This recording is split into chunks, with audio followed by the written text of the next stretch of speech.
नमस्कार मंडळी, अपर्णास किचनमध्ये मी अपर्णा आज तुमचं सर्वांचं खूप खूप स्वागत करत आहे। थंडी भरपूर आहे। थंडीमध्ये हुलग्याचे किंवा कुळिथाचं पिठलं हे मुख्यत्वे खाल्लं जातं। कुळीथ हे आपल्याला अंगदुखीसाठी, खोकल्यासाठी, कफसाठी अतिशय उपयोगी आहे। पण उन्हाळ्यामध्ये मात्र कुळीथ खाऊ नये की हे लक्षात ठेवा। आणि आपण हे पिठलं कसं करायचं आहे ते पटकन करूया। 5 मिनिटात होणारी अगदी ही सुरेख अशी रेसिपी आहे। हुलग्याचं पिठलं किंवा कुळीथ दोन्ही एकच नाव आहे। याच्यासाठी आपण पिठलं करण्यासाठी 4 मिरच्या घेतलेल्या आहेत मी। त्यानंतर बघा अशा एक 10-12 पाकळ्या लसणाच्या घेतलेल्या आहेत आणि जिरं साधारण 1 चमचा ते अर्धा चमचा एवढा। आपण 4 ते 5 माणसांसाठी 5-6 वाट्यांचं पिठलं करणार आहे। 5-6 वाट्या पाणी घेणार आहे मी। हे आता असं बारीक करून घ्यायचं सगळं। आपण इथे 2 चमचे तेल घेतलेलं आहे। त्यामध्ये थोडासा हिंग घालायचा तेल तापल्यावरती।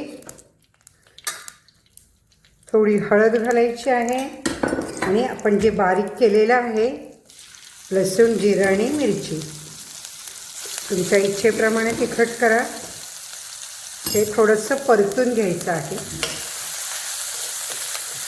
तोंडाला रुची येणारं आणि थंडीत आवर्जून खावं असं हे कुळिथाचं पिठलं आहे। कोकणात जास्त करून हे खाल्लं जातं। मिलेटमध्ये अतिशय बहुगुणी आहे, त्याचा उल्लेख केलेला आहे। आता आपण 4 वाट्या साधारण यामध्ये पाणी घालायचं आहे।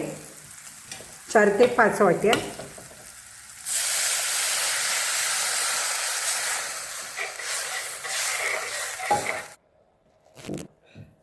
साधारण अर्धा चमचा आपण मीठ घालायचं आहे यामध्ये।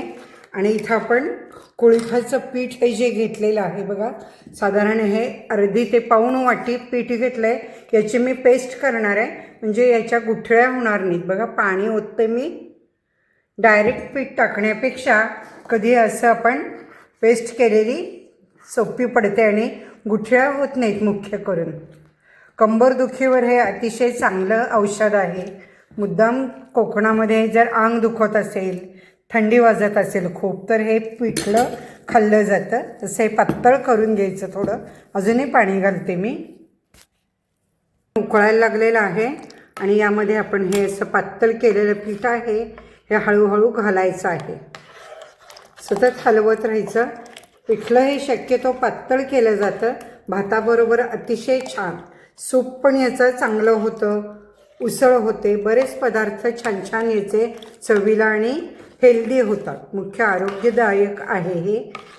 प्रथमच अपर्णास किचनचा व्हिडिओ बघत असाल तर तुम्ही अपर्णा पेंडुरकर किंवा अपर्णास किचनला नक्की सबस्क्राईब करून बेल आयकॉन क्लिक करा।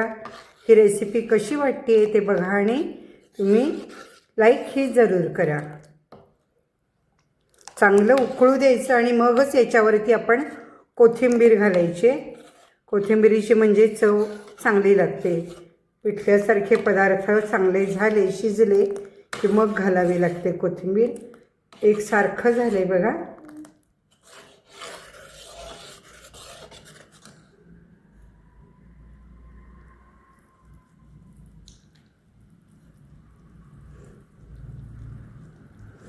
थंडीसाठी पावसाळ्यामध्ये मुद्दाम आहारामध्ये हे असतं।